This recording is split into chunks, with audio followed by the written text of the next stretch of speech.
it's already, it's on. So they just mute it until. Again, we do have 2 microphone holders, so questions, please have them asked into the microphone. We'll get them around to you. As customary with the first 2 days of this event, we'll take name and affiliation with every question. Again, please.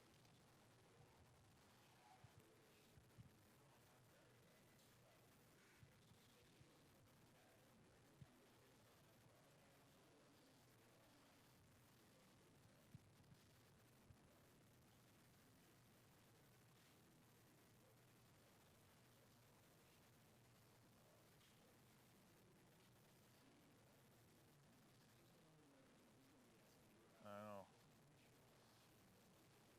I just told him to start thinking of some, so.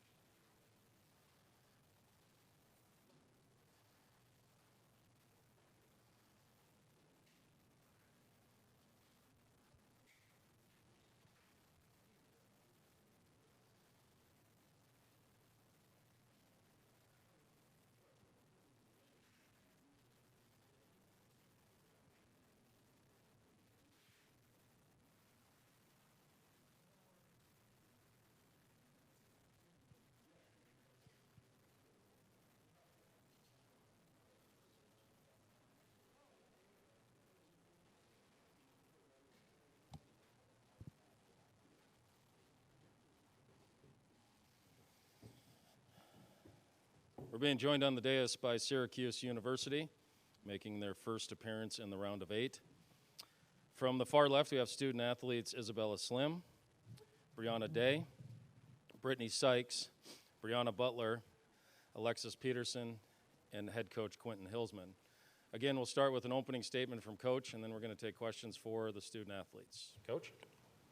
Well, it's good to be back here, obviously playing tomorrow, and that was our goal coming into this round, is to make sure that we got to Sunday.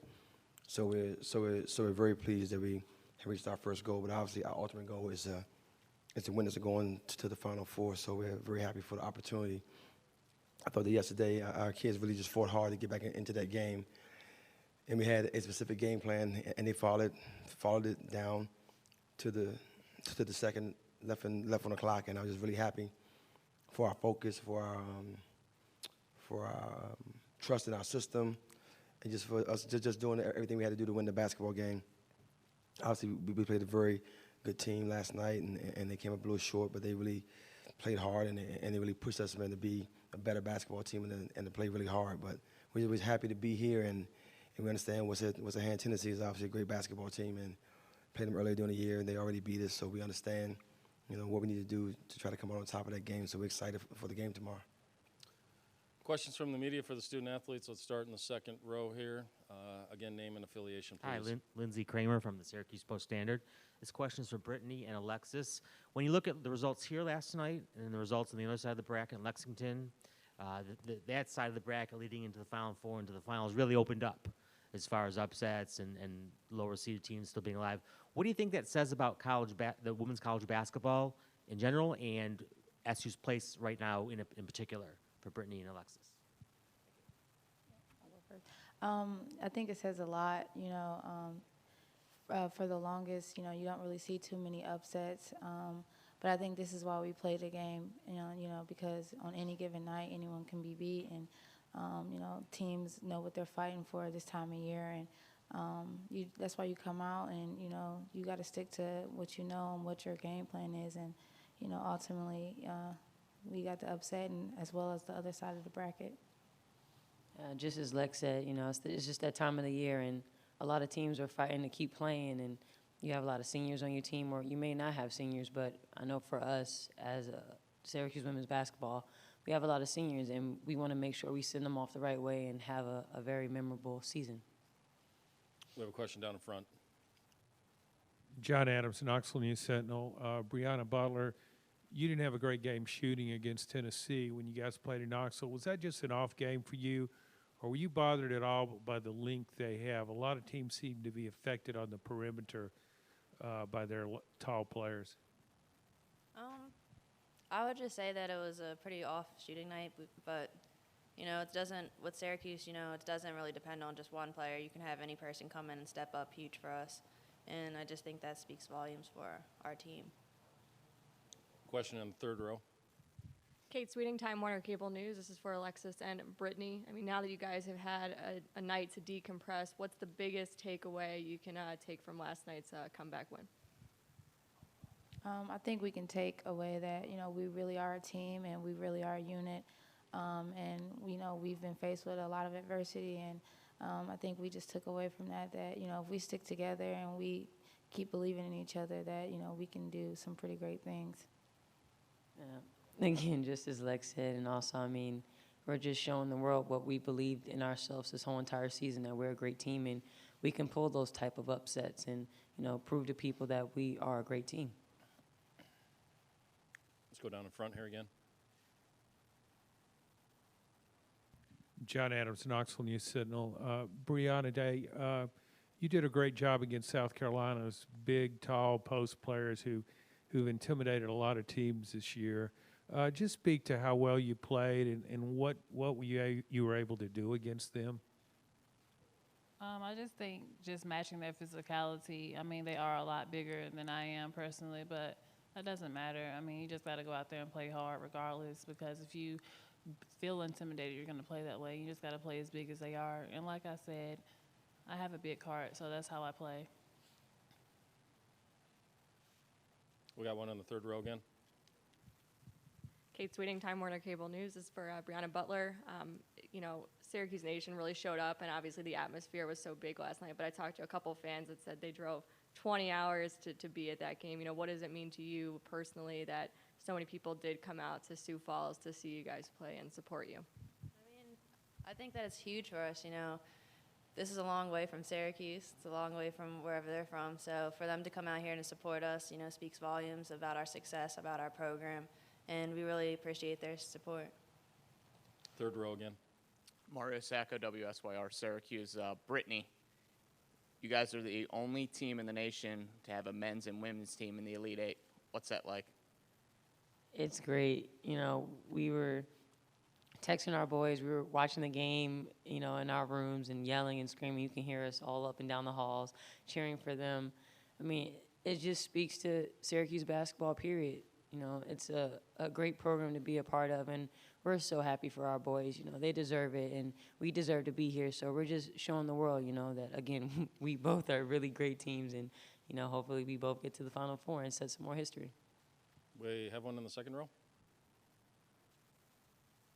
Hi, Lindsey Kramer again from Syracuse.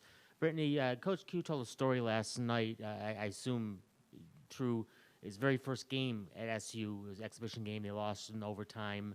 He said, this is really too hard. I can't do this forever. I'm quitting right now. I know you weren't around 10 years ago, but you've known him quite a long time. Just some of your thoughts about his personality. And can you see him after that first game just throwing up his hands and saying, I'm out of here, and then bouncing back and now bringing your team to the Elite Eight? Well, yeah, I mean, our coach is really a character, and we love him, and he was telling us yesterday, he wants the best for us, and you can really see that through how he, coaches us and how he really cares about us. And at the end of the day, he's always going to take care of us. We're like his daughters, and, we just really appreciate, the things that he's done for us on and off the court. So, that's why we play so hard, and it goes through him. He has a lot of confidence in us, and we show that on the court because nobody else believed that we would be here right now but us and him. So we play our hearts out. We have a question in the fourth row on the right there. Paul Schwelson, the Daily Orange. For Brittany, what do you remember about the first game versus Tennessee, and maybe what has changed throughout the season to allow your team to pull out the games late rather than give up opportunities? Well, it was our second game of the season, so some can say that we were still a little rusty. We were trying to find our groove of things, and so was Tennessee. But as the games go on throughout the season, you kind of find your flow, and I think we did that throughout our season after that loss. And I just think remembering from that game, we just have to do what we do: pressure teams, make shots, turn them over, and just play our game, honestly. Way back on the right. Brian Higgins, QSTV. This is for Isabella. Bella, what's the reaction you've gotten from back home in the Netherlands right now? I actually got most of the reaction this morning because that's when they woke up, and I got a lot of reaction last night because they all watched the game at home. They're just really proud of me and just excited for our team. They've been watching us all season and these past couple of seasons, and they know what we've been doing and what we've been working on. So they're just really excited and really proud. Question over here on the left, third row. Alexis, apart from the fact that you won the game yesterday, has there been anything distinctive about your visit here to Sioux Falls? I'm guessing you didn't know too much about the community or the arena prior to showing up here. Well, the hospitality here has been great. Our hotel staff, they've really embraced us. They welcomed us with warm arms, and they've accommodated us to no end. And they've really been great for us. They supported us. They congratulated us when we, arrived back to the hotel. So it's been a great stay so far in Sioux Falls. One down. Oh, let's take one back there. Sorry, one back there, and then we'll come back to you, John. Yeah, Eric Olson with the Associated Press. This is for Brianna Day and Isabella. With the Tennessee last night, Mercedes Russell and Bashara Graves, really had a couple pretty good games.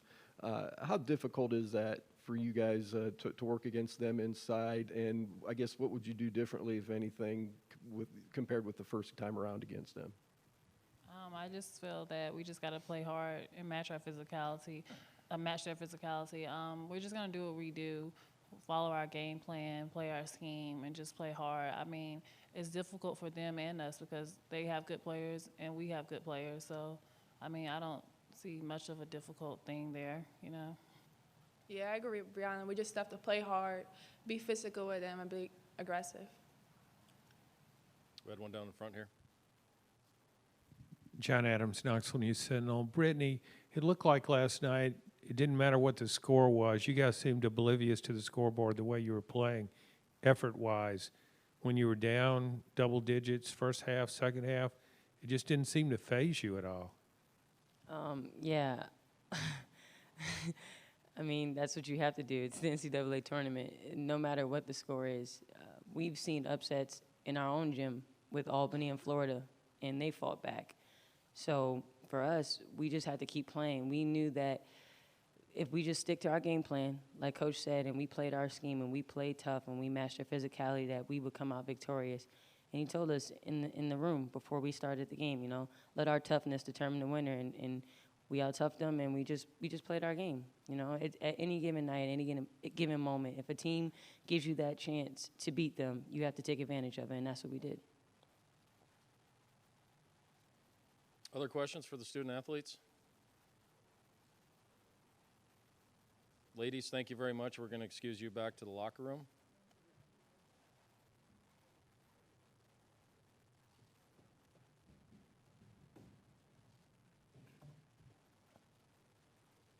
And we'll continue with questions for Coach Hillsman. Let's start here on the inside in the second row, and then we'll go outside.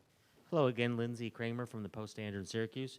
Just to follow up what you heard me ask the young ladies, I know as a coach you don't look at a bracket and say, well, this high seed's gone, this high seed's gone, let's pencil this in. But the fact is, on this side of the bracket in Lexington, a lot of upsets has really opened up the field for anybody right into that final slot. What does that mean for college basketball in general and specifically for Syracuse University right now? Well, I think it's getting closer. They're always preaching parity, and I think it's getting a little closer. But obviously, you have UConn, who's a very good basketball team, and they're dominant. South Carolina's a dominant basketball team. So it's Notre Dame, and you look at those teams, and those, two of those teams losing, it does say a lot about the game and where the game is going. And for us, it doesn't mean a whole lot because we got to win our games to get to that point. So we're not really looking ahead at the brackets, and I don't think it really matters much for us. The only thing that matters much for us is Tennessee right now. We'll stay on that side in the second row. Then we'll come to you, John. Dan Flesser, Knoxville News Sentinel. Coach, could you talk a little bit about your defensive philosophy? Have you always been a zone-type coach, and just what kind of challenges does that defense present for opponents? No, I was a zone coach at all. I was a total full-court man-to-man pressure coach, but when you look out of your window and you see all those banners, and none of them are yours, and all of them are men's basketball. And Coach Boeheim's, it kind of makes you start to peek downstairs a little bit when they're in practice. In our first year there, we had a lot of injuries, and I had one very good player, Nicole Michael. She was tremendous for us, and we had some other players that were solid, but I mean she was definitely our go-to player. And I was trying to find a way, to keep her out of foul trouble. And I just started watching Coach play. We started getting injuries. We got down to like 8 players. And I remember like it was yesterday. I walked in Coach's office. I had my book. I think I'm ready to go to this big zone clinic. I go, Coach, I want you to tell me all about the zone. I said, why you play zone? He goes, so we can rest. We can't guard anybody. We just get back and we're going to rest and go out and coach shoot the ball. So, okay. So that was my zone clinics. So I went downstairs and just started watching practices and trying to figure it out. And then, as we started to play it, Coach kind of would come to me and say, hey, trap the short corner. Make sure you get the high post covered. And so he started giving me just little nuggets of things, and I'll try to get like one question in a year to kind of get my zone better. And over the time, we just really been developing into that, because you will go watch him every day and go watch their staff every day and how they break it down. I mean, he's the master at it. I mean, it's amazing. Just watching what they do day in and day out to prepare for it. And in games, I remember when they played Florida one year, and Florida was number 1 in the country. I said, oh my God, we're in trouble. Florida was like 4 for 37. Then they played Michigan State next. It was in the Garden. I said, Izzo's the best in-game coach. They were like 5 for 40, and he never panics. He never comes out of the defense, and he always say, people say, you got to get out of that zone and go man. No, just play a better zone. Nobody ever say you got that man and go zone because they're making shots. So we try to stick to what we do, but Coach Boeheim is the best, and you got to watch the best in the business, and he totally converted me, and 10 years later, this is what I'm still doing. We have one down the front here. John Adams, Knoxville News Sentinel. Coach, were you working any harder than usual late in the game last night? It seemed like you hit every button just right with all your substitutions, offense and defense. No, not really. It was kind of what we do. We're kind of a hockey subbing type of team. We got to try to keep our players fresh. We really try to manage game situations when we can get our defense on the floor. Our best unit on defense, we'll do that, and vice versa for all offensively. But I just thought that I thought our kids just follow the game plan. They made it easy last night, but they really did everything we asked them to do. Second row. Hi, Lindsey Kramer from Syracuse again. I was interested, as you heard about your story from last night after that first exhibition game when you lost in overtime and thought this isn't for me. So my question is, 10 years later, how long did it take you to realize, no, this is going to be for me? And subsequently, how long did it take you to realize I'm going to take a team to Elite Eight and possibly the Final Four? Oh, no, I'm still quitting every day now. I'm quitting tomorrow. It's just it's one of those things, and it's what drives you. I always say I have my first press conference. I know you guys come from Syracuse, and I think you guys know the whole story from 10 years later. What's your goal? My goal is to go undefeated and win a national championship. It's my goal every year to start the season. Because I think that, why are you going to a press conference and say, we want to go 24-7 and hope we get into the tournament? Like that can't be your goal. And my goal is always to win a national championship, and it remains the goal. And, we have a special group of kids. We recruit all of our players to our system. I'm actively involved in recruiting all of our players because I want to know them. I want to be able to trust them when they get here, and it's just a great way to run a program, to be involved in. This is our goal, is to continue to move forward. And I always tell them, you guys got to take me there. I can't play. You guys got to play. I give them a lot of credit, but they're taking me there, but they're taking me on this ride. So I'm just riding their coattails into the next game. Dan Flesser, Knoxville News Sentinel. Coach, Brittany alluded to this a little bit, but what do you see as the biggest changes or differences in this group from, say, maybe that November 20th game in Knoxville until now? Well, I think it's just that, we're later into the season, and that's big. You can never substitute experience and game experience. We've had some big games, and that being a great game for us to play at Tennessee. I thought it was a good game. I thought Tennessee played really well, and I thought we played well. We didn't make shots in that game, but I thought it was a great game for us. I thought defensively we were pretty good, and down the stretch, Butler had a wide open three on the wing to win it in transition, just to make the shot. So I think that just the experience from that game and playing the other big games we played in the non-league has been big for us. So hopefully we can play better in this game. Other questions for Coach? We'll take one here in the second row. Obviously, Lindsey Kramer, Syracuse. Obviously, Syracuse is very excited to have two teams in the Elite Eight, and you heard one of your players talking about how cool it is. You go way back, or farther back than they do at least. What are your thoughts about, again, both teams reaching this pinnacle and maybe even farther? I mean, it's like, what else can you ask for? I was teasing in the locker room, and then, you know, we were in there and we're cheering for the game. And I said, man, I sure hope Coach Boeheim wins, so he doesn't come in Monday and like parallel park so I can get into my parking space. So, you know, so it's big. You know, obviously you want both teams to do well, and I root for them.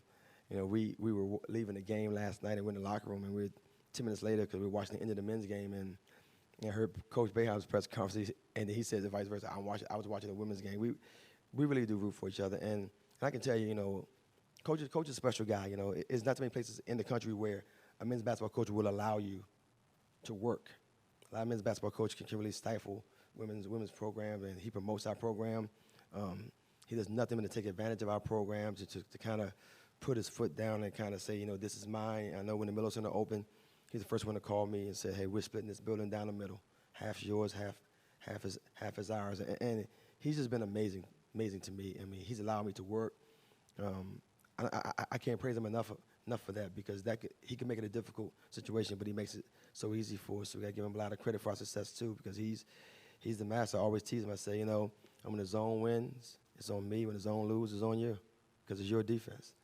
So I take that one, and you know, hopefully he doesn't get the credit for any of the losses over the rest of the season. Hopefully, we keep winning. Other questions? Coach, thank you very much for your time. Thank you. Good luck tomorrow. Thanks.